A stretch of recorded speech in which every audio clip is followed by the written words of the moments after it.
দেখেন উমানের কি অবস্থা, জুন জুলাইয়ের অবস্থা এরকম ধুলো, প্রচুর ধুলা।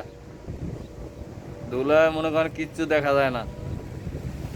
দেখছেন অবস্থা আবহাওয়ার, ধুলা কিভাবে পড়তেছে।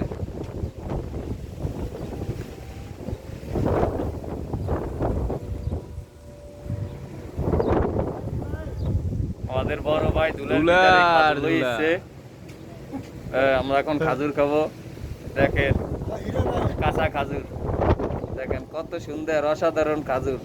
এই যে আমাদের বড় ভাই এই খাজুর নিয়ে আইছে, এর জন্য দোয়া করবেন সবাই।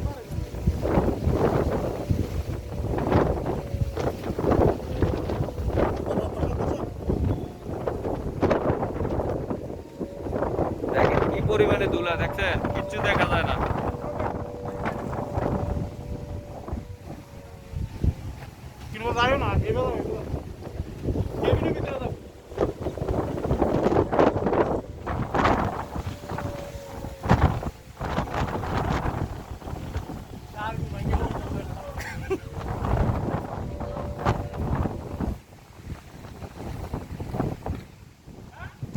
দেখেন ধুলার অবস্থা, দেখেন কি অবস্থা, কিচ্ছু দেখা যায় না। তো প্রবাসীদের জন্য দোয়া করবেন।